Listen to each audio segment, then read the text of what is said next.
disrupting ownership and making sure that the people at the bottom get a lot more control and those people at the top are dispersed, and we give power back to the people. So that's kind of what Web3 is in a very loose way. And that's the mission of Musician. All great businesses are built on a problem and they come with a solution. Our problem is the music industry needs to change. It is not fair. The creatives do not get their fair percent, and there are too few people deciding what music we're listening to, which direction we're going in. So we need to give control back to musicians, back to the creatives, and that's what Musician is going to do. Our focus, slightly different than some of the other music NFT platforms, is up and coming artists. Of course, if whoever, I'm a bit geeky, so I'm going to say Paul Simon comes to me and says, "Can I go on your platform?" Yes, you can, as long as you come on as a mentor for up and coming artists. We want to focus on up and coming artists. Why? Because we feel they should have a different option. Okay, if they don't want to go down the traditional route, they should have a different option. And Web3 offers them that. NFTs offers them that. Blockchain offers them that. And if we can put it all together, we can do something that A is ethical, B is going to disrupt an industry that needs to be disrupted, and C, it's going to see innovation that we haven't seen for a long time, which I think needs to happen very much so. So our marketplace is designed for artists to create and sell NFTs, but we're going to be more than that. We're going to be a community. We're going to link the creatives with the artists, with developers. We're going to create a community that brings people together. Yes, there's a certain amount of competition, we understand that, but our ethos is that if you work together, you can rise together, you can build something together. One of the artists that we're looking to work with, she's only just turned 15, she's launching her own single soon. Her dad is really worried about her going into the music industry because of the stories that you hear.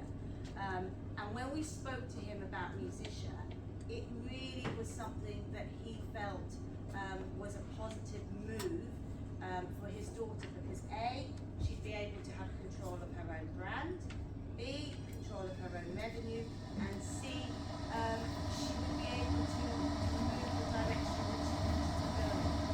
It doesn't have to live 24 hours a day. It doesn't have to be told everything that she needs to look like and wear. And there's that whole ownership. So we see a holistic side to Musician, as well as an opportunity for musicians to generate revenue, which they very much deserve. This is our pitch deck. So if anyone's interested, we can send you a link to it. But as I say, we have a fantastic team. This is around 14 weeks old, but we're ready to launch in around 6 weeks because we move fast. Because if you want to come into this space, you have to move fast. Okay? Somebody made a great comment to me today, and I said, "Oh, I haven't had a day off since October last year." And they said, "Don't work for the days off, you're working for the years off that are going to come soon." That's why we're here. Yeah, and we are, in all seriousness, people want to make money. There's no problem with that. I hate it when people say, "I'm only in it for the creativity and this and that." We also want to make some money. There's nothing wrong with saying that. You work hard, you play hard, and if I want to play hard, I need some money to buy some wine. So this is what we are. This is Musician. And we're really excited about it because it is different. We've spent a long time looking at our competitors. We know what they're lacking, we know what we're lacking, but we will be able to ensure that we do the best by artists that come to us and disrupt that space, because it definitely needs disrupting, and creatives need to be getting back control, because it's about time they had that control, and that is what Web3 can do for them. Thank you.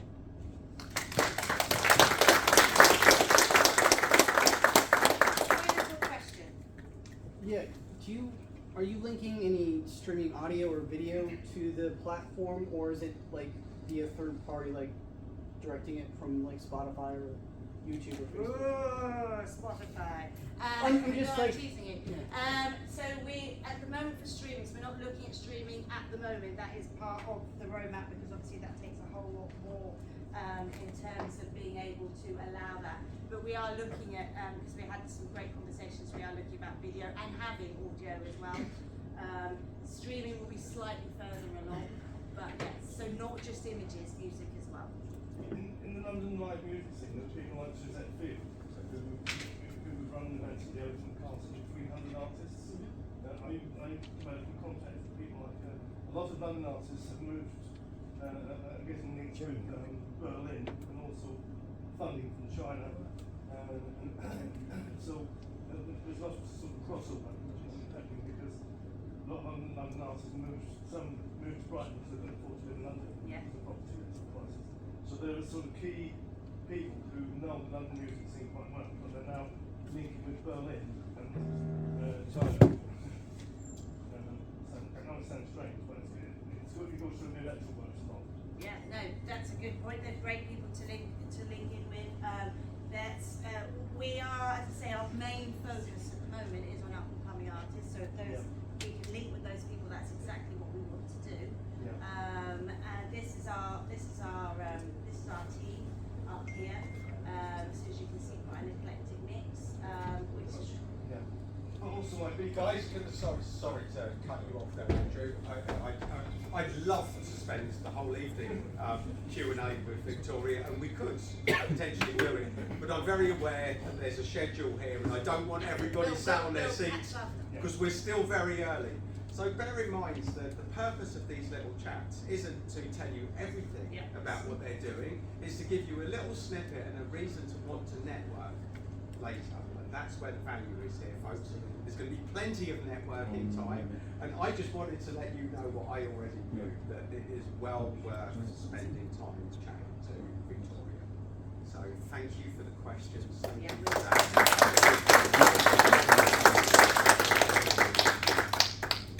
Okay, so my little journey, which only started a few weeks ago, when I knew absolutely nothing at all, I went to an event from Tech Circus. And we're going to get Miles talking about Tech Circus in a minute, but I'm going to take you back to the beginning of that day. I went in and I'm doing all these confusing things. Has anybody set up a web wallet? Who's actually got a web wallet? Who's got no idea what I'm talking about? No idea at all. Well, that's where I was. Same place as Andrew, right here at the front. I didn't even know what it was. It says, here's the easy step to buying cryptocurrency, and it says, 1, register a Binance account. 2, set up a web wallet, a MetaMask. Now I was already way lost, thinking, this is the simple guide? I didn't have a clue. And then when I finally managed to buy some cryptocurrency, I'd lost most of the money in gas fees, which I knew nothing about. So I ended up with less money in the actual crypto than I'd actually paid in the gas fees. And then I did something with my MetaMask and I thought I'd lost it all. And luckily, at the Tech Circus event, I sat next to the next gentleman that's going to come up and talk to you. And I was like, Harry, I don't know what the hell I'm doing. Look, here's my MetaMask. He said, don't worry about that, mate. And he went tap, tap, tap, and I had my crypto back. So he was brilliant to me. He was like a babysitter. Although I'm the oldest one, he is the senior, much senior when it comes to knowing about Web3 and NFTs and the metaverse, which is why I said, Harry, you've got to come and you've got to speak to everybody else, because I'm not the only clueless person in the room. And there's other people that need to learn from what you have to do. So please give a nice warm hand to Harry Crabtree, who's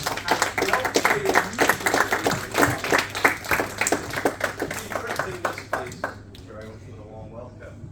So I wanted to make my talk digestible. I didn't want it to kind of confuse you with all the terminology, kind of all the fluff that I love to talk about, but it bores the hell out of most people. So I thought I'd split my talk into kind of 3 sort of sections: where I've been, where I've gone, where I'm going.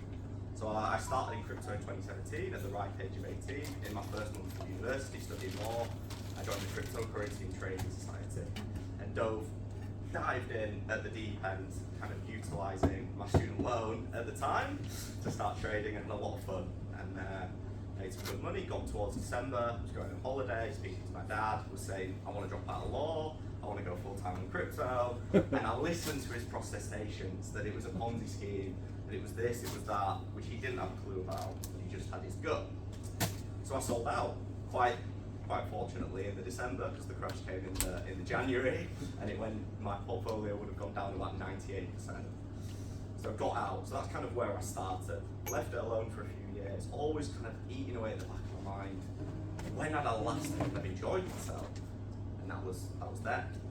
So last January, started another degree, dropped out of law for medical reasons after many years of doing it badly, and got back into crypto. So back in last January, started trading again with the student loan, bought some Doge, and then the Lord and Saviour Elon Musk sent my portfolio to the moon, as you would say.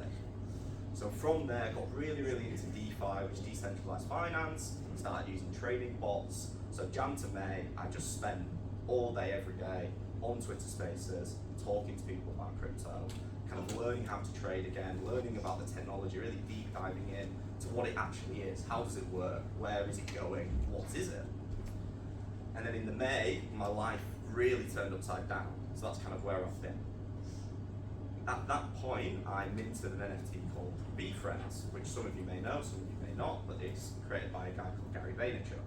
Now, Gary Vaynerchuk is hated by some, loved by others, a cult leader in many people's eyes, but he's really on the money with tech. He was an early investor in Facebook, Instagram, all the rest of that.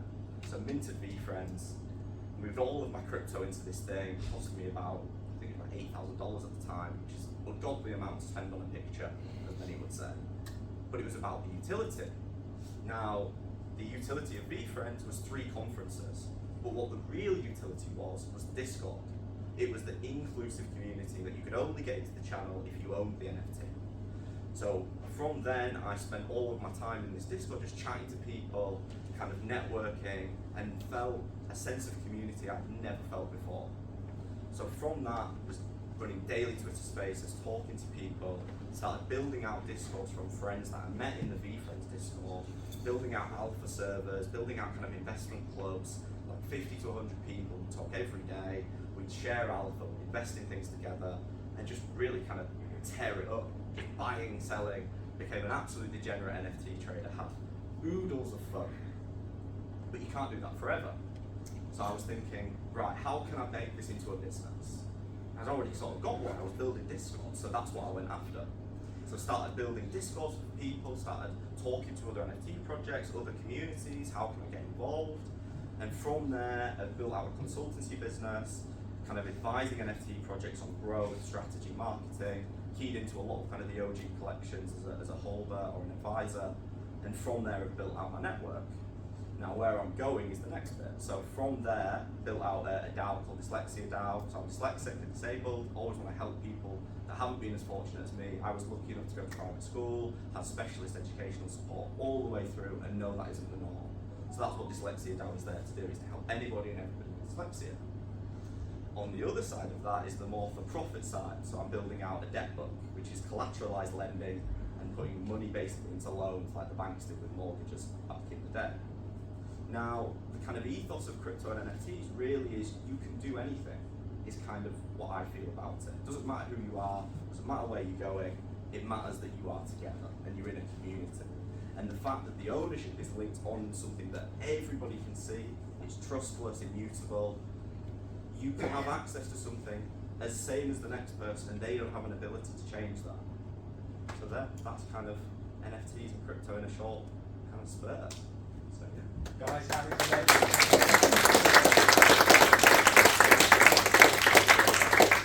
Harry's my Web3 babysitter. And a really seriously good guy. I mean, I'm not just bringing people to the front here because they're good speakers. I don't bring them here because they know their shit around blockchain and NFTs.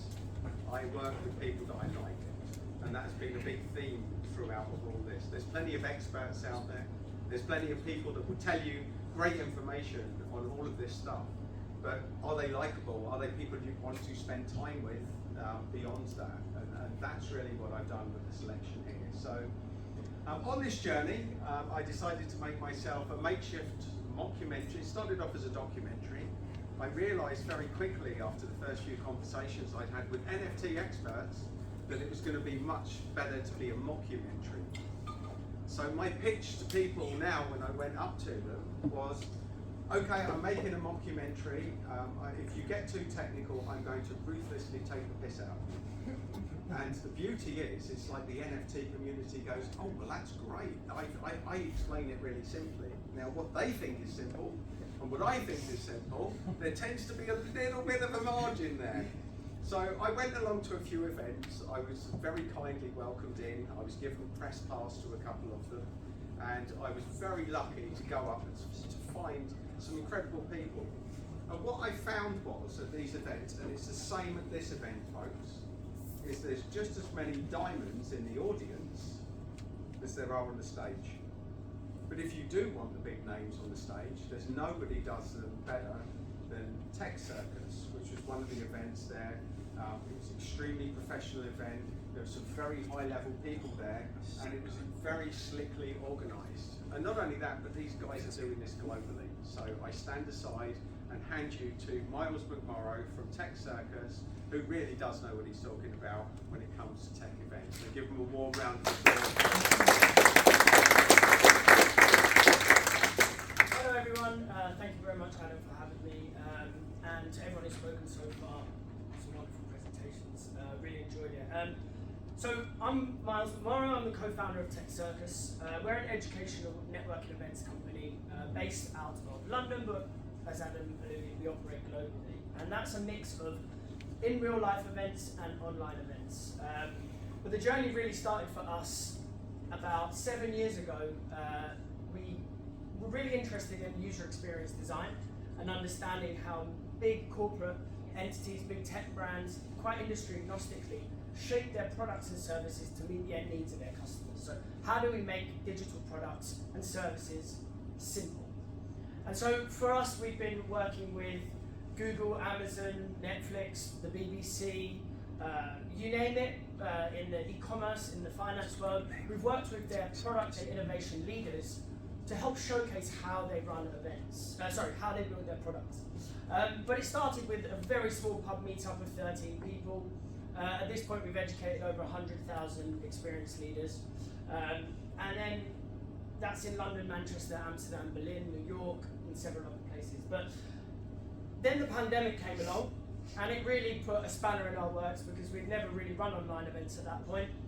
So we moved everything online, and that was when I was able to start capitalising on something I was personally passionate about. Without the heavy lifting of organising an event, bringing people together, organising food, drinks, he'll know what that's like. I'm sure some of you out there might do too. We were able to create an online event and focus all of our energy into kind of bringing an exponentially larger audience into one space. But that did free up some time. So for me, Web3 feels like the next innovation or iteration in end user experience.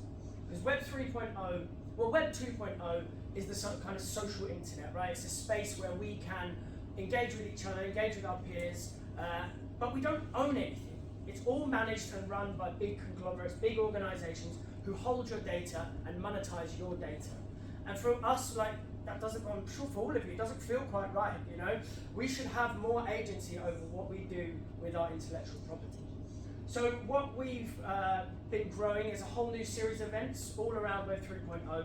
There's a team of 24 of us now, half of which are still focused on user experience and product design, and half of which are focused on Web 3.0. And so the real goal for us is to help bridge the divide and educate not just the Web3 world, and you know, sometimes these communities can be a bit of an echo chamber where, you know, we have the right energy and we've got the right thoughts, but we can't translate that into the existing world. So how do we drive mass adoption? And that's a real issue that we're trying to solve. So we're trying to bridge the gap and bring Web 2 leaders into the Web3 world and start educating about how they can use these technologies like NFT, non-fungible tokens, the metaverse, and the blockchain, and all of these interesting technologies to help transform their experiences and give more power back to the end user, which we think is right. If you want to follow us, we are on, that's my screensaver, so give me 1 second.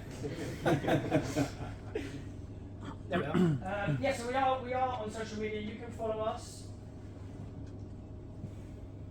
That's worked well, isn't it? On any of our social channels, it's just at Tech Circus if anyone's interested.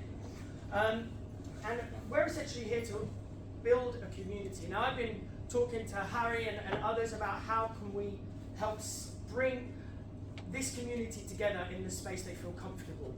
So we're running a number of big in-person conferences and online events, but oftentimes those events end there. And we need to bring people together to continue that journey and continue networking outside of that domain. Now, in the traditional Web 2 world, we would use Slack or tools like that.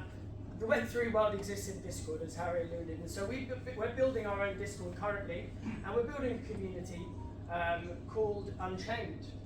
So we'd like you to, if you're interested in joining the Discord, you can do there. Otherwise, come find me afterwards. I'll tell you how to find it. But it's a community where we're going to be running educational networking content, roundtable discussions, where we bring together Web 2 leaders, innovation directors at the likes of Microsoft and Google, to talk about how they're starting to think about these technologies and why they're starting to think about these technologies.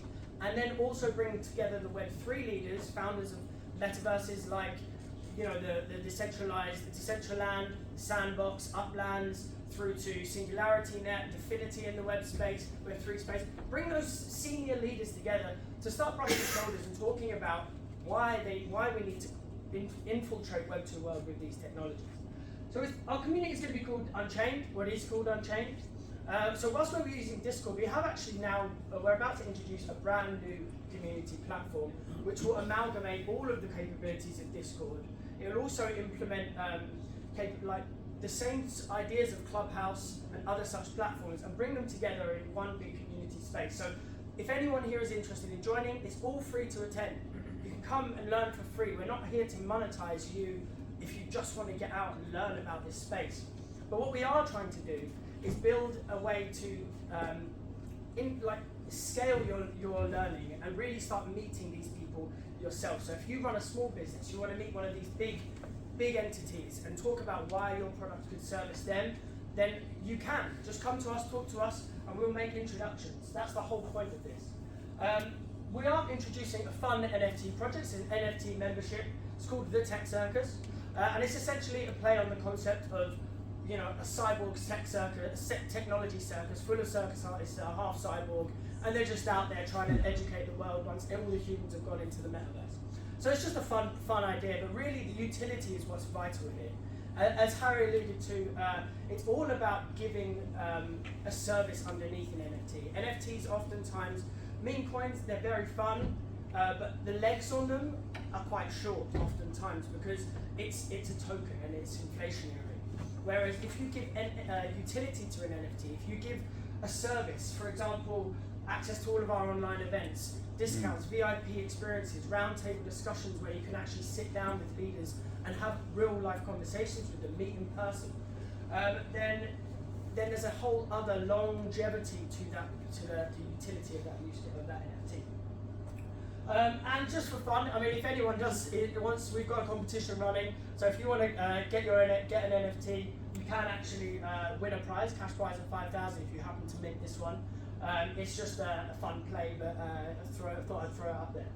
One thing that we are really looking for at the minute, and it's part of the reason I wanted to come along today, is I'm looking to hire community managers in my business to help drive forward this community in an authentic way. So if anyone is interested in exploring the possibility of joining Tech Circus and helping scale a community, come find me in the networking break. I'd love to talk to you. So the last thing I'll leave you with is our next summit. We run 6 major conferences. The Global NFT Summit, where I met Adam and Harry back over there. And also we run a Global DeFi Conference. We run Enter the Metaverse coming up this November, which happened online for 7,000 people. And we're also running a blockchain gaming conference at the same time, really talking about that on-ramp that gaming can provide into this space. Big thing is we just love the utility use cases. We want to really amplify that these technologies go beyond a JPEG. They can be used in supply chain for businesses. You know, that we can track minerals that get pulled out of the earth where artisanal miners are getting nothing, and track that supply chain all the way to market in order to ensure that the money goes back down to those people. That's the power of the blockchain. Bigger corporations, we can track the energy that they use as an organisation and make them pay tax on that. You know, these are the use cases that these technologies have beyond the JPEG. So I just want to leave you with that. We're here to educate on how important that is. So come find them. And if you're interested in being a community manager, please let me know.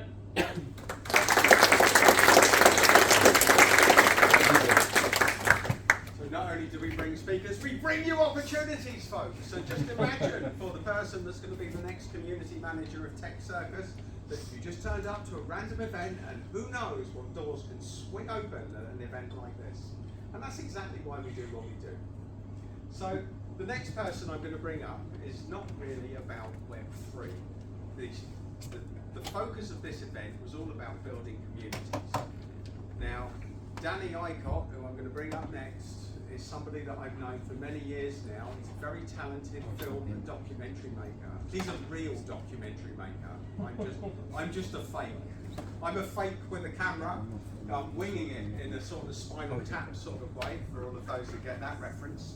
But nonetheless, he's put together some incredible work.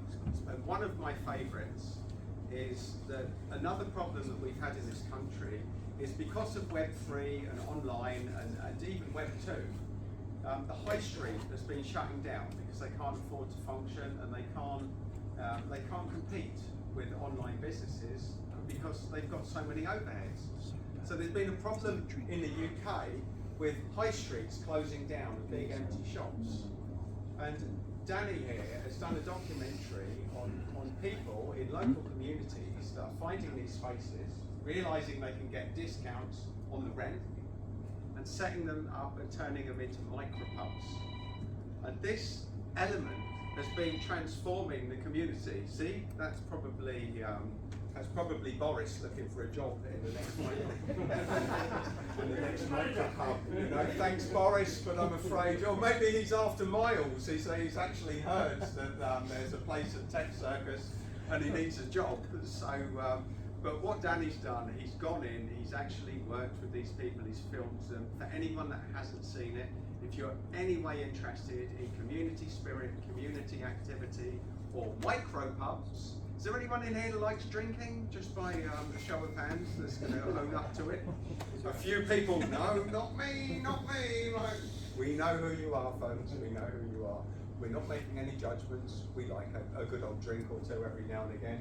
But please give a nice warm welcome to Danny Icott, who's an incredible guy and a very talented film and documentary maker.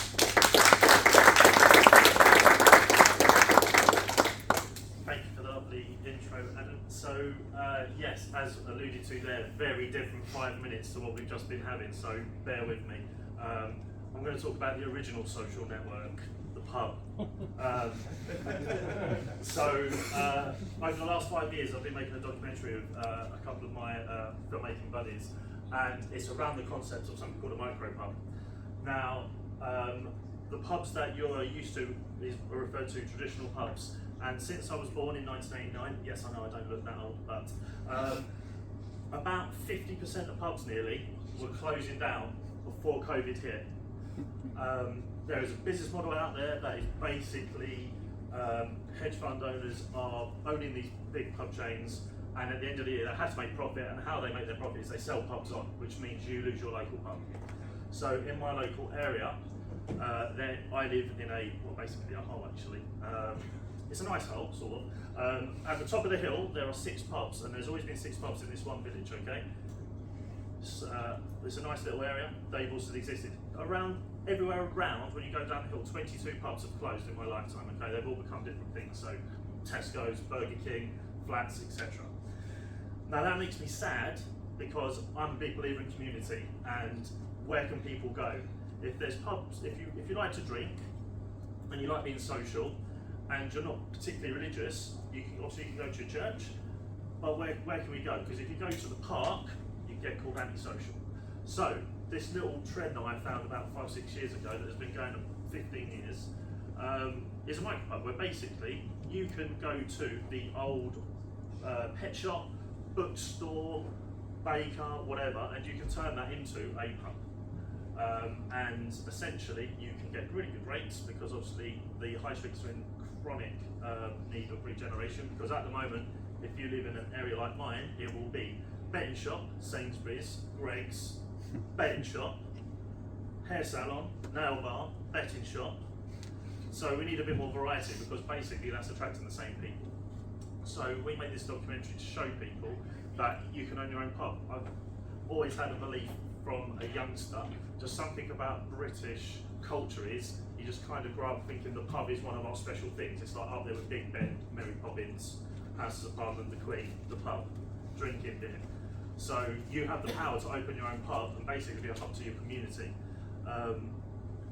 And I feel, especially in lockdown, I was saying to Adam beforehand, I think because of the lockdowns that we've gone through over the last few years, a lot of people have kind of forgot how to be human and how to talk to people and how to interact. And these micro pubs are a really good place for people to just go, chill out when you've done all your funky voodoo stuff with your NFTs and your Web3s and that. I'm learning lots today. I'm just good with cameras. These are places you can go just have a chat, walk in there, and you can make a lifelong friend. You don't have to go in a group, because actually, if you think about it, traditional pubs are actually really antisocial. You go there thinking, yeah, I'm a sociable guy, but if someone looks at you at the bar and starts chatting to you, you just go, I didn't come here with you, so I'm just going to go over here and sit with my friends. You've got the distractions of TV, sports, pool.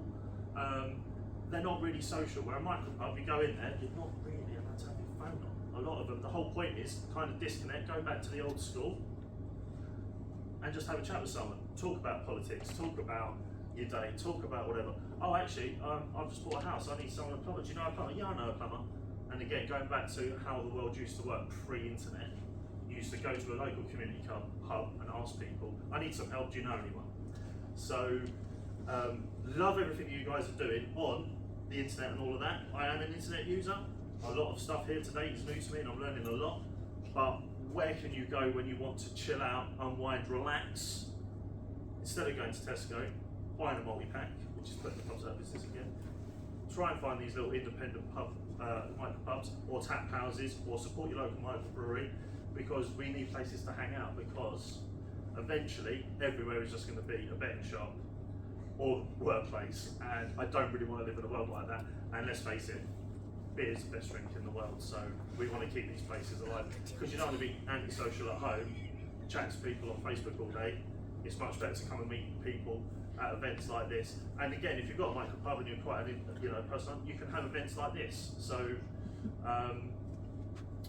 yeah, if you basically have had a pub close in your local area and you haven't got anywhere else to go, have a look around for micro pubs. There might be one around, because usually they are in areas where the need for a pub is still there, but you don't actually have anywhere to visit. So we made a documentary following 3 people in London on their journey, how they went and made it. Spent 5 years on it. I think it's nice. You can watch it for free online in loads of different places. I probably should have put a web link up. Again, I tried to go really old school, just explain it to you. If you want to know a bit more about it, I'd love to have a chat with you. Thank you very much, Adam, for having me. Very different, but thanks very much.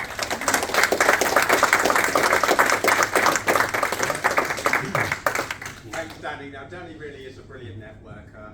I was running networking events pre-lockdown, and he was part of my group. And he's not just great at what he does, but he's a really, really interesting guy.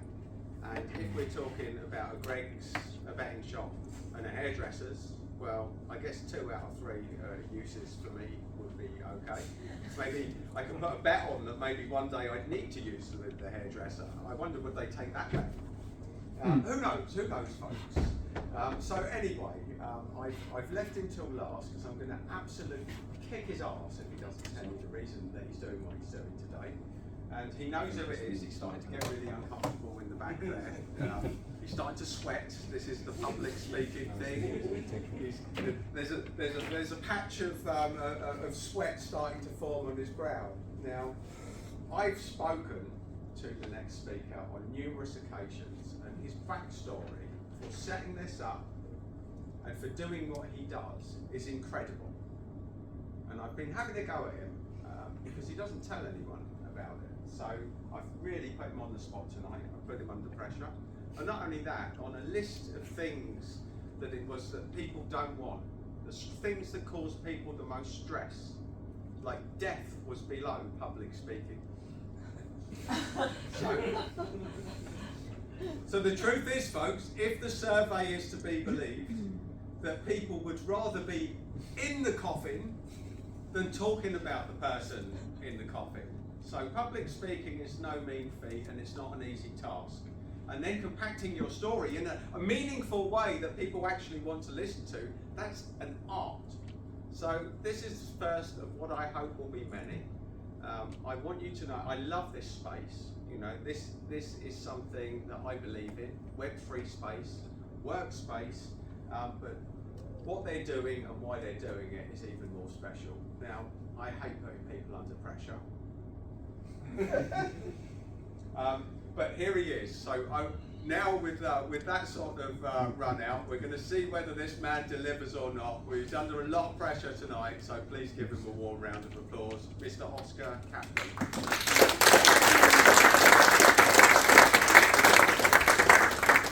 Thank you, Adam, as always. Ladies and gentlemen, thank you for coming to the DLT Lounge.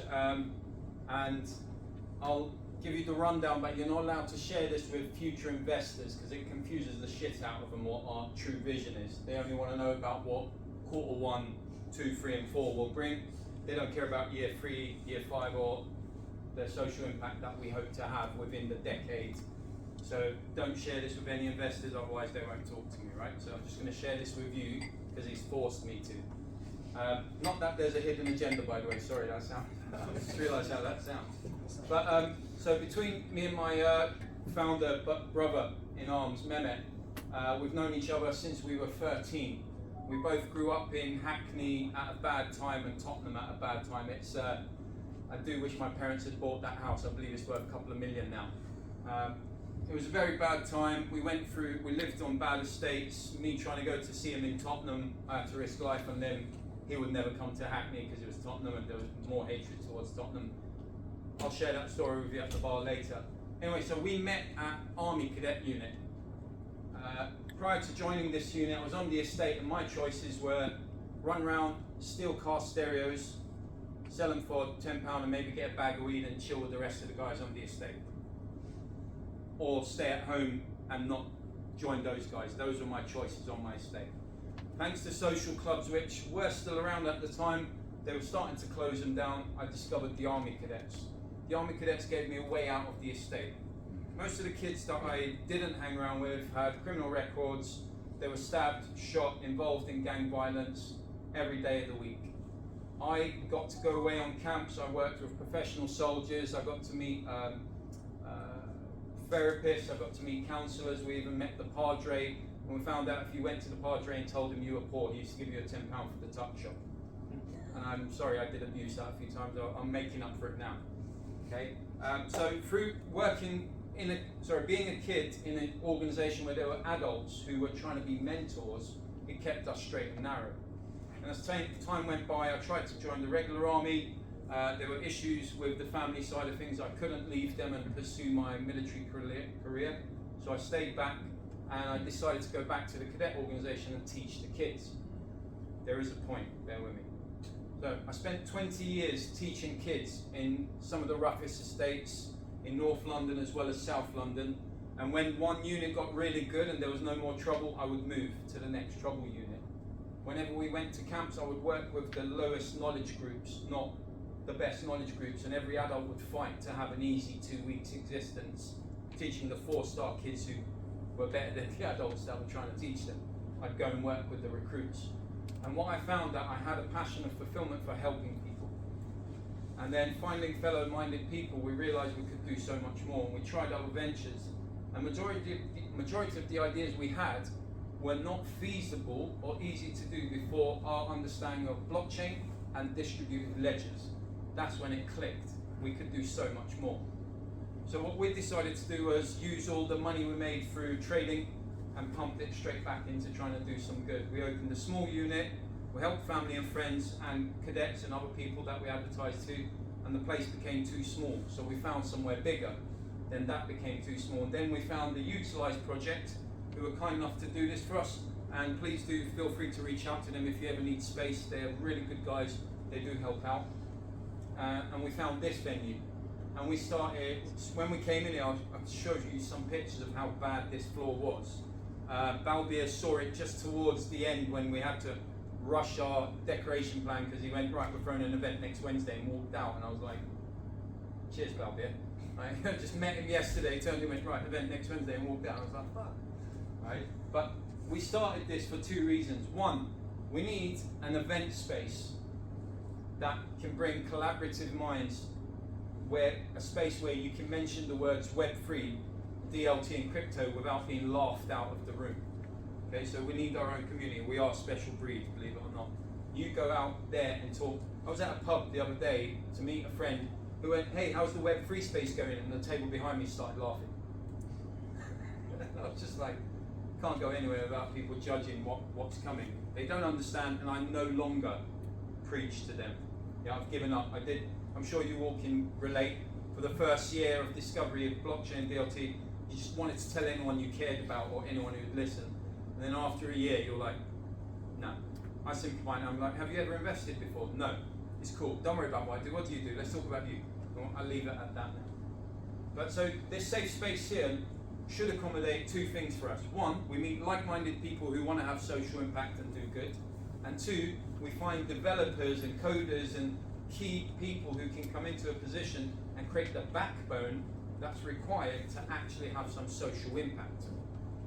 And the social impact, one of the main social impact points I wish to tackle as we establish that backbone, so that's all the way up to the investor bit, this is the part we don't share with investors yet, is once we start that backbone, which can actually help with the Web 2 to Web 3 journey for any SME company or any individual that can come in and tap into the backbone services we've created to pave their Web 3 journey, we will start doing social impact. And the social impact points we wish to tackle are knife crime, youth on the streets, people who are underprivileged, ex-servicemen who've come out and they've not got a career.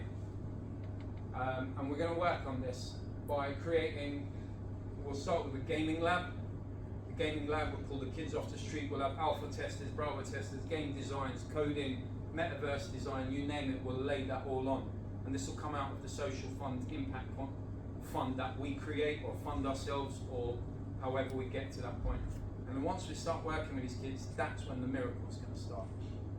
Okay, so I'll share a plan with you, and hopefully the energy will make it true.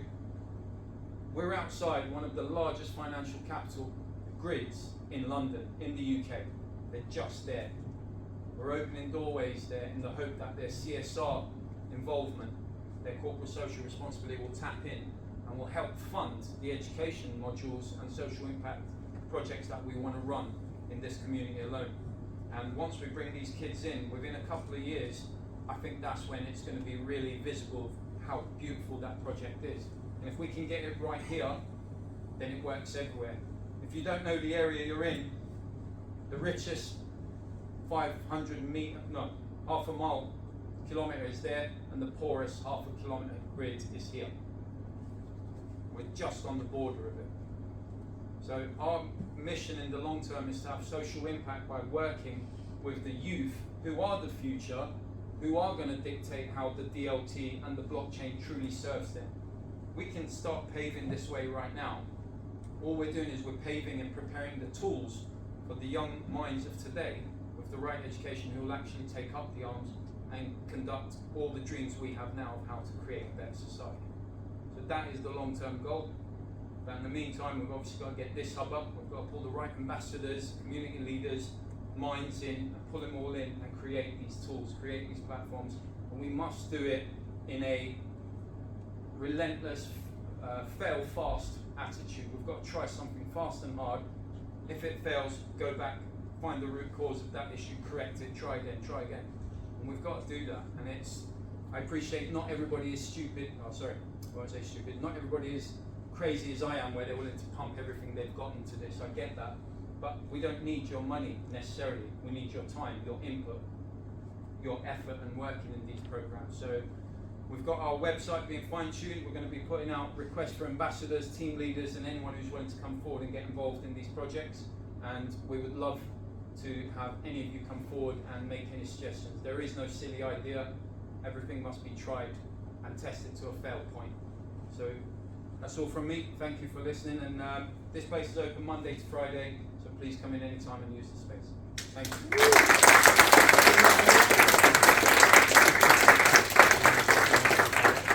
Tear up. I'm a bit proud of our Oscar there. Give him another round of applause.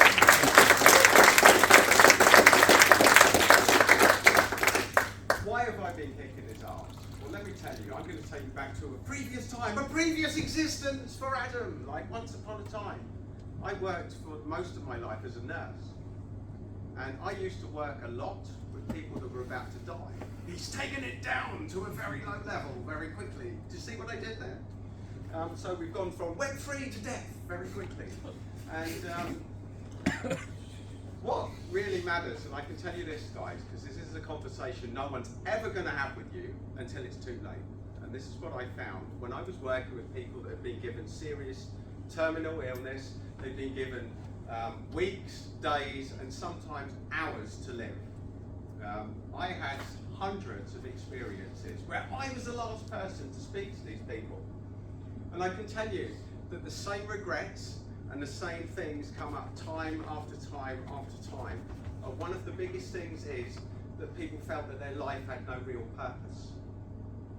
And this is why there's things like corporate social responsibility, because even like the top corporates realise that if you're not associated with doing some good, who cares about your business? Now, knife crime is massive in London, and people are affected every day, and unless you've got the wounds, which Oscar does, which he didn't share on his journey, he's got the wounds to prove it. He doesn't just see the results of knife crime, he's actually had to experience what it's like. So there's a real passion and there's a real purpose. And I can tell you for sure, like, purpose becomes really important in your life at a certain point. At a certain point, people realise that being involved with somebody that's meaningful, something that's doing good, or something that's giving back is really important in the bigger picture of life. And this is why I'm really passionate, and I have been hounding him relentlessly. I even said to Oscar, I said, I'll come in early today, you can practice. And he somehow managed to slither his way out of it. So that was actually unfiltered and untested today, and I thought he did a really good job. So, as I said, this is all about you. It's always been about you. I've been to so many events where it's all about the speakers, and they drone on and on and on and on, and then you dehydrate and you need to go to the toilet and all of the other stuff that happens. But this is your turn now. Before I open it up to the audience, and every single one of you will have an opportunity to come down here for 30 seconds and talk about what you're doing. We've got a little video from somebody in this room who's got a project that I just think is absolutely legendary. So I don't know whether I'm going to tell you who it is or whether I'm just going to let you network and see who can find the person in question and put this masterpiece together. So if we've got the video, we've caught our tech guy off sand, so I'm going to do a little filler thing here. So anyway, I'll tell you what, before we get the video, who's brave enough to be first one up here? Is anyone ready? Oh, look at that man. Give him a round of applause. Folks, public speaking is really difficult. It's an art. And you never know when you're going to get a chance to get in front of a crowd, and if you're not ready for that moment, then you might miss a massive opportunity. So I'm doing this tonight to put you under pressure and to see who's got what it takes. And not only that, you've got nothing to lose here. Because the worst thing that is, you come up and you mumble your lines and you gave it a go. And the reason that I'm here speaking today isn't because I was born a gifted public speaker. I was a disaster when I started on the journey. I had to keep falling over and getting up and falling over and getting up, and then having people tell me, you know, what a shit speaker I was. And eventually, after time and time and time again, I've got the confidence now to get in front of here and I don't even think about it. But it wasn't always that way. But for Ian, it is that way right now. So give him a big round of applause. Hi guys, how's it going?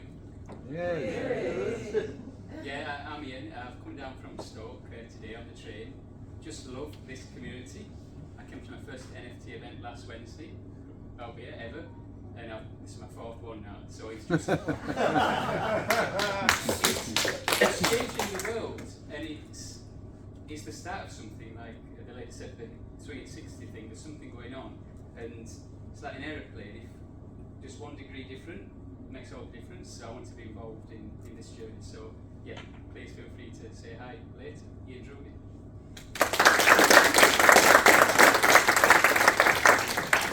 Now Ian was smart enough to get here early, and he's come down here from Stoke-on-Trent. He's down here for today. He's going to have to leave a little bit early so he can get back tonight. Now that's one hell of a round trip to come to this event, which makes me feel warm and fuzzy inside, because you know that people are seeing the value in coming down, and he's certainly not the only one. We've got other people in the audience that have made a substantial trip as well.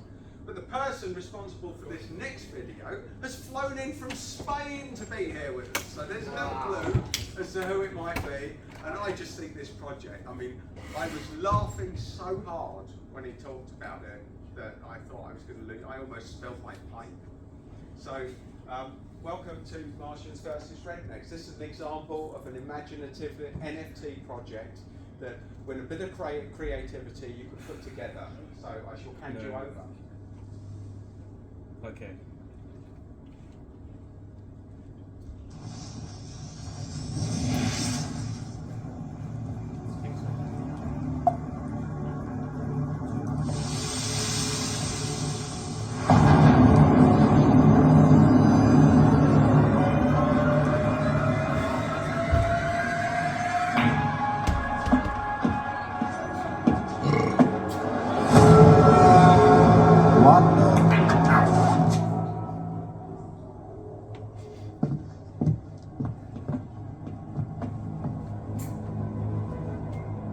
I need your clothes, your glasses, and your vehicle.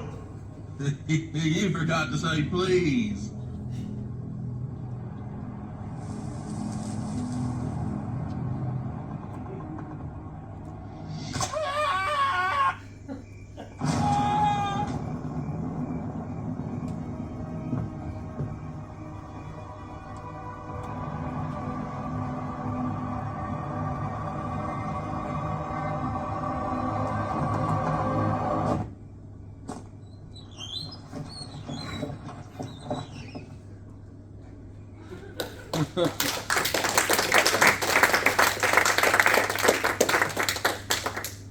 Now creativity is going to be a massive part of this space, and I'll be really impressed. I'm not even going to tell you who did that. I'm going to challenge every one of you in this room to find out if you can network with the person that's responsible for this video. Trust me, there'll be 2 things that come out of it. 1, you'll be instantly connected with a really creative project, and 2, you will have a right laugh, because I spent a whole evening laughing with this guy who I spent in the afters when we went across the road after Miles's tech event. I ran into this guy in the pub, and it was one of the best things that happened to me on that day, and a lot of good things happened to me on that day. So if having a laugh and the sense of humour is part of your thing, you want to network and find out who's responsible for Martians versus Rednecks. So who now is feeling brave enough to come up with it? Oh, look at that! Straight a hand straight up. Love this project. I can't wait to find the person who made that. I know. Hello, I'm Ruth Rogers. I am really new to this, but I'm not new to my business, which is called The Canvas. It's a physical space. It is a space, it's a social enterprise, it focuses on social impact, and it's a space that believes that humans are amazing and they just need space to be so.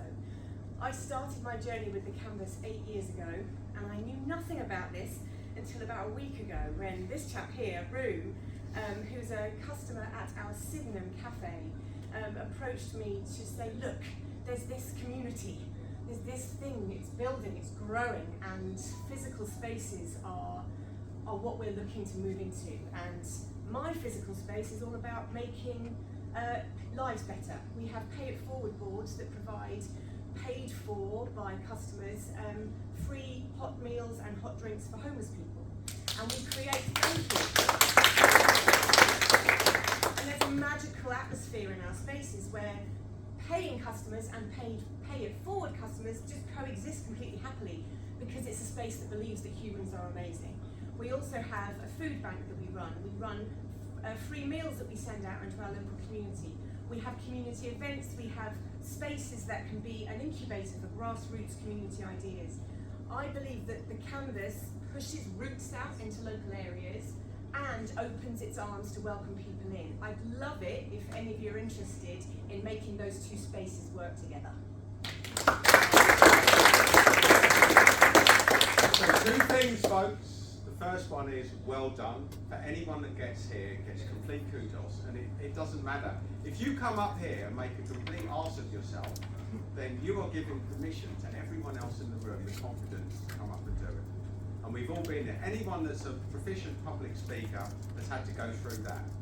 And you know, it takes a lot of bravery. And if you don't do it, you'll never know. So really well done there. And I love the sound of that space. In fact, it's worth another round of applause. Helping people that are less privileged than ourselves is one of those purpose building things that a lot of people do. So it's exactly the sort of project that it will benefit you to be involved in.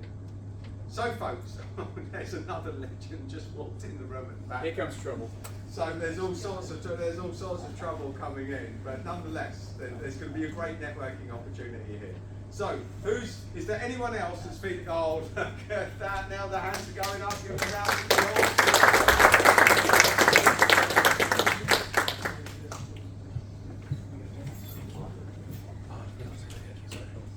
Hi, my name's Mark. About 18 months ago, I formed a company called Digital Story Universe. When we formed it, we didn't know what Web3 was, we thought it was Web2. Basically, what we're trying to do is build a universe of fans of fiction that they can enter the world and enrich the reading experience. So what we mean is immersing themselves in interactive maps, finding ways to further explore the background of the story and what's happened to characters and side stories. But where we've gone recently is we realised that Web3 is the future. And as part of that, what we want to do is we're building a feature at the moment for people to write their own fan fiction elements. And we're talking to a company that has built a kind of portal where we can mint an NFT based on fan fiction, feedback into our universe. And that's really how we're building out into Web3. Fantastic. It's really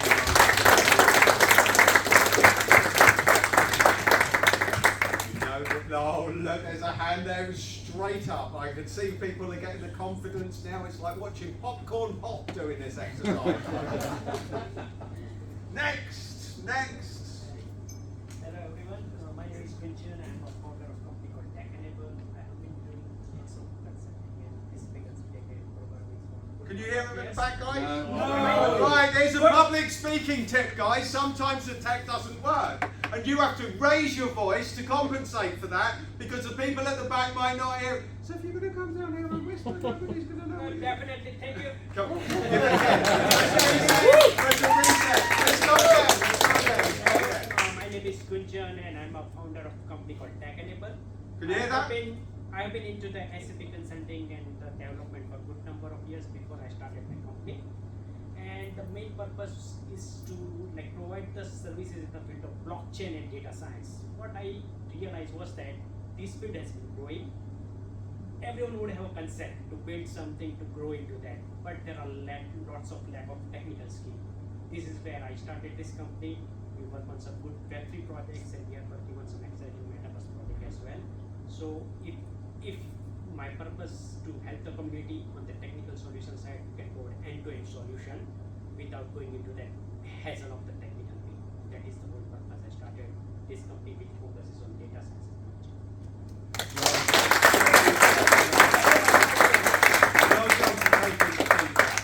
Well done for taking the feedback. There's one of the things, I sit on investment panels and I watch people pitch for funding. And one of the roadkill things that I see is when they've got this brilliant funding pitch, they've got investors all ready to go, they walk to the front of the room with all their computer, they plug it in, and the tech doesn't work, folks. Or the microphone doesn't work. And then they just stand there like this, like a rabbit in the headlights, thinking, oh, what do I do now? So it's always a good idea to get used to projecting your voice, because you never know when the tech's going to run out. In fact, Oscar gave me 2 microphones to take to the front here, but I thought it would be a much better exercise to see if we could project ourselves to the back of the room. Because this is a really good public speaking tip. So who's got a booming voice in this? Oh, look at this man, he's straight up with the boom. Give him a round of applause.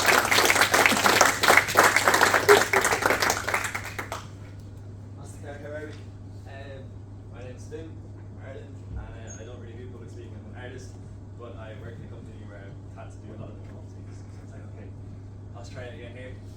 So yeah, I'm an artist, I'm loving the last week and a half for me. I keep hearing is Sex Pistols, punk music, consistently in the Web3 space. This is something that 6 months to a year ago when I first came across, 2020, found out about Ethereum. I was like, yeah, cool investment. I probably could be doing investments, but I don't care about money at the time. And then my friend Matthew explained to me that he was like, no, it's like this will overthrow the banks, this will decentralize everything. And that became a really, really exciting and interesting kind of concept to me. And I think here today, among all yourselves, Harry is the person that brought me here, so shout out to Harry. And I found Oscar's story really, really moving. And I think this is one of the first actual applications I've seen of community. We love to talk about community. Community is not just online, it's in events. And a lot of these events, even though this is people pitching what they're doing, it's pitching what they're doing in a certain kind of context. I think that's really important. So yeah, I'm an artist, I make punk music, and I'm very passionate about it.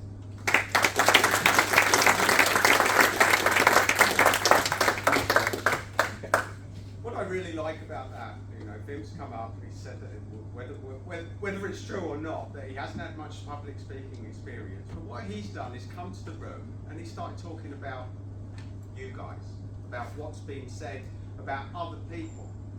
Now, you'll notice at some events, people come to the front of the room, they might be the best entrepreneur in the world, they might have the best platform in the world, and it's me, my platform, my platform, my platform, my platform, my platform. And what will usually happen is the people in the audience are just left going, okay, there's another ego, thanks very much, when can we get to the networking? And that's really important, so well done, Bim. Really, really well done, because he came up here not to talk about himself, well, he talked a little bit about himself, he talked about what he's taken from the event and what people have given back to him. So give him another round of applause.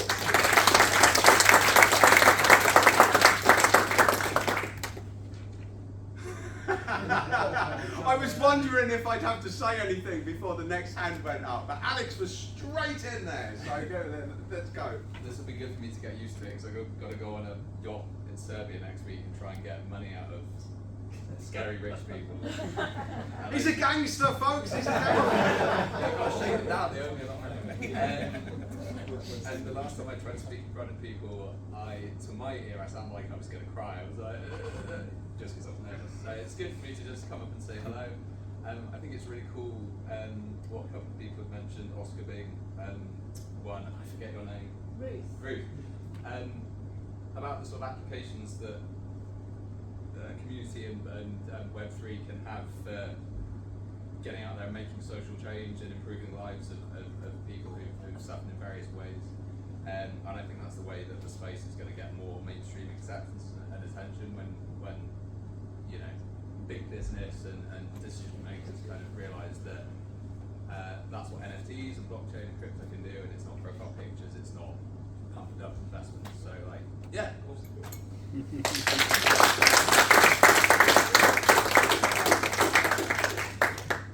Well, we've had rednecks versus aliens. Now it looks like we've got gangsters versus NFTs, or high-class yachts, or boats in the middle of nowhere, folks, or body bags at the bottom of the ocean. Good luck, Alex, on that little excursion. So, who's feeling brave? Oh, look, that man, he just marginally beat you, fella. It was marginal. Give him a round of applause. Hey guys, I'm Martin. I'm building an NFT project focused on legal and accountancy industry. So what we're trying to do is make sure artists and creators and entrepreneurs have the right access to legal and accountancy services to make sure that they can fulfill their vision. The business was built on focusing on solving 2 main problems. The rising living costs meant people can't access lawyers and accountants because it's too expensive, and 2, people do not know where to get access to services. And this is why we're using an NFT. This is why we're using an NFT model to allow the ease of access to these industries.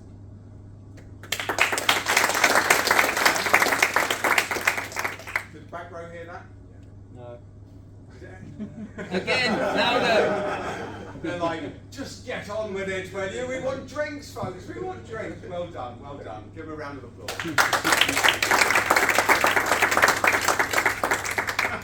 Michael, well done. Do you know what I've seen here? He started off, he was a little bit apprehensive, and then you realise it's like that. Did anyone used to watch the Chris Tarrant, The Fastest Finger First? Yes. Well, it's a bit like that. That's how it's becoming. It heats up as we go along, and people get a little bit more confident. So, take it away, Michael. Great, thanks a lot. Yeah, my name's Michael. A couple of weeks ago, I was on a webinar, and I saw a super cool bit of software that allows you to create a channel on Amazon.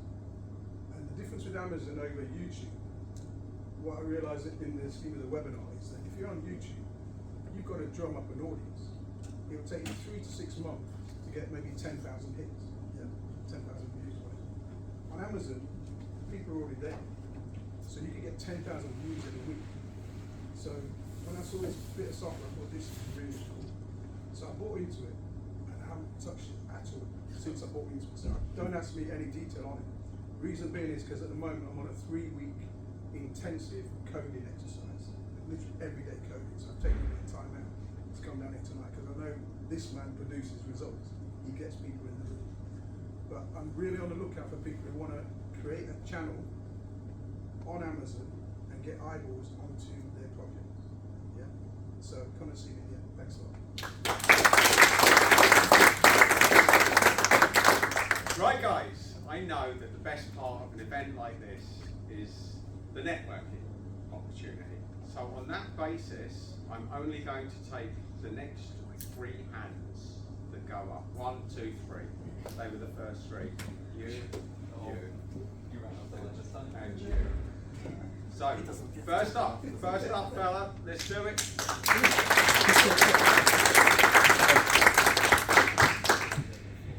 Evening all. Evening. So I've worked in the IT channel for 21 years and then cyber security. About 2 years ago I got into cryptocurrency, started investing, and then one day catching up with my old boss, who I worked for 21 years, his son came into the room and said, we've got to buy 1,000 books, we're going to buy them today, we've got to buy them because we get a cartoon. Oh, you know, if we don't buy them today, we won't get on this and we can't do it. And he went through a load of other terminology, where I sat there and thought, oh, talking about Gary V books. And his dad went, excuse my French, have you got a fucking clue what he's on about? I said, well, funnily enough, I do, yeah. So we went out that afternoon, bought 1,000 books in a very strange way by Amazon, and bought some credit card calls saying, I think somebody's fraudulently using your card here because you keep ordering these books. So fast forward, I packed my job in cyber security in March, and I started working with a guy called Harry Crabtree. So my name's Fergus. I've met this wonderful community where he insisted I come and look at an NFT thought leadership meeting. And I wasn't really into NFTs then, even though we bought these books and had a very good time with it. And I came down and met a community, having worked in the IT channel where people were against each other, you were talking to government contractors, nobody speak in the room, and people were actually saying, well, you're my competition, but I think I've got something that can help you. And that was the NFT thought leadership in a very nice place. This used to be the BBC Centre, which was great for me because I saw the Peters, they're doing this morning live, and all my childhood heroes from things there. So yeah, very glad to be here. Who's my second? Down here. Tony. Tony, get up here. Get up here, fella. Come on.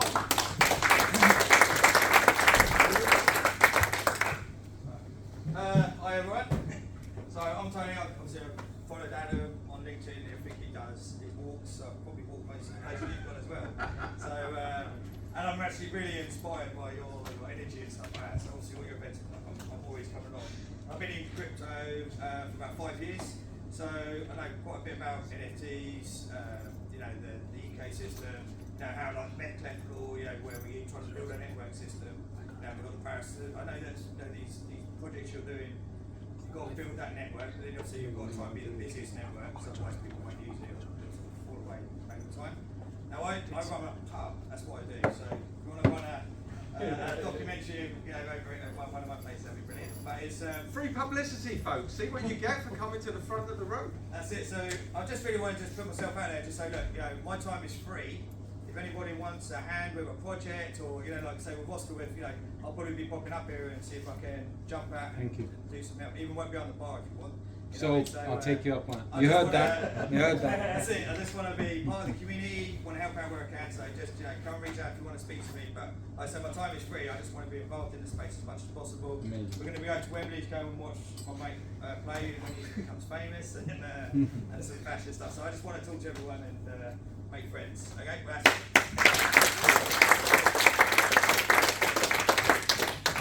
Guys, our most valuable I'll make a nice asset is cocktail. our time, and Tony is there giving the most valuable asset that's worth more than gold. So give him a round of applause. Okay, last but not least, it's one of the Bull Brotherhoods that me and Valbear have brought along, an exclusive group that meet every now and again. So my friend, welcome to the front of the stage. Over to you. Hello, my name is Christian. As you guys, I feel like this room is filled with pretty smart people, so you guys should know that our transition to Web3 isn't going to be just as simple as one day we're going to be on Facebook and next day, pardon me, we're all going to be on Ethereum's network. That's just not how it's going to be. I've started a new tech company called Musicom, which acts as a LinkedIn for musicians. It also digitizes the A&R process, and we're in an empty market. We're a new one. We create a whole new market. We have a target audience, target market, pardon me, of about 100 million people. We have multiple revenue streams. It's a really good opportunity, but also the real reason why I started is because I was an independent artist, and what you can do on it is, if you are a producer and for that song you want a French-speaking rapper from London, you're able to put that search into our platform, and off that search algorithm we can build a base and a network, so you're able to really connect. And yeah, so the reason I'm here is because we want to obviously integrate Web3 within our Web2. We have an opportunity to bring along a lot of people from Web2 to Web3 through the fact that if we incorporate an NFT marketplace for musicians on our platform, for example, if we process payments through crypto, for example, we are already implementing that, and therefore we can make this adoption a lot more faster. In my opinion, if you agree, then please be me, and we'll talk. Investments open, by the way, if you guys are interested.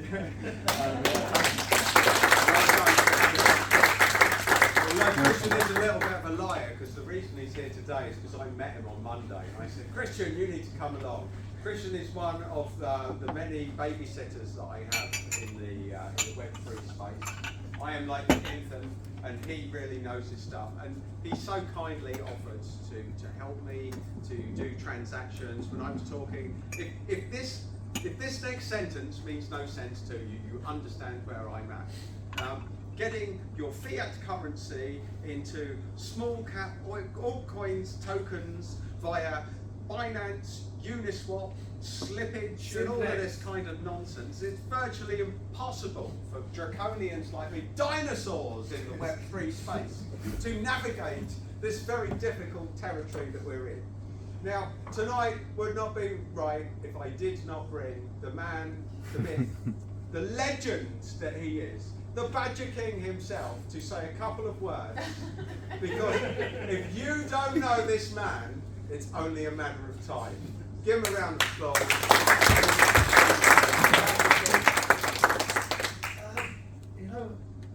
I'm so happy at this moment in time. I really am. Earlier on today, I met a billionaire. He'd flown in from Pakistan. I was in the room with him, and he was talking about his capital deployment.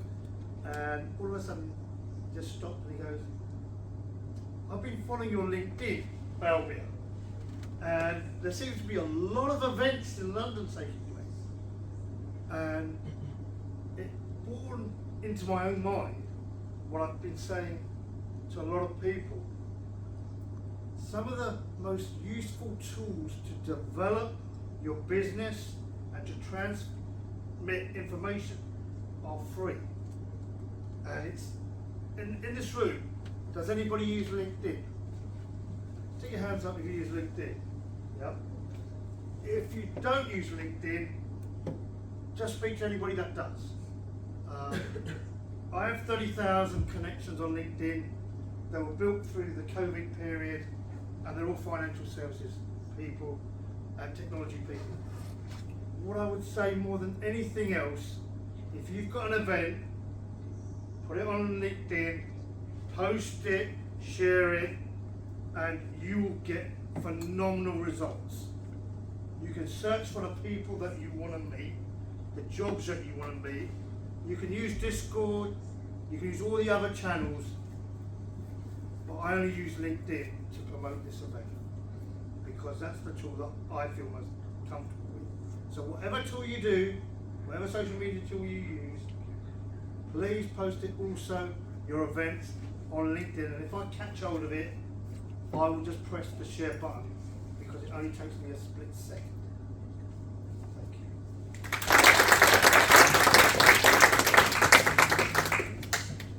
Okay, folks, so now is the fun part, and I realise, just to let you know, I mean, Oscar and Mehmet have been brilliant with this lounge. It's not sponsored, it's a free event, so that's why we haven't got you loads of booths. But we realise that some people prefer a bit of drink when they're networking. There's a Tesco's round the corner, and you're welcome. We'll do a little shuttle run now for anyone that soft drinks just seem just too much or not enough for the rest of the networking experience. If, when we finish here, you go straight to that corner of the room, I'll lead you down to the little mini Tesco's, and if you want to buy some booze and bring it back here, you're more than welcome. Apart from anything else, this is about you, this is about the networking experiences. You've met some really good people here tonight. Make sure that you connect with them on LinkedIn. Okay, once you've got the connection, you don't have to drill down deep tonight. You can organise a follow-up call, and that's where the real value is here, folks, the following up. So for me, any one of you, if you're not already connected with me on LinkedIn, come up and say hello tonight and let's connect. In fact, some young whiz taught me about the QR code that's on LinkedIn. So I almost know I almost sound like I know what I'm talking about now. So I've nailed that technology. And also, you know, there's some great opportunities in here tonight. There's people that have travelled a long way to be here, and I know that there's a train strike, so I just really want to give you a call out. And not only that, this wouldn't be right because the Badger King here keeps telling me, do photos, except my camera's over there recording. So just before I set you loose, if you wouldn't mind, I'm just going to grab that camera there, and we're going to do a little selfie with you in the background, looking like we're actually having some fun.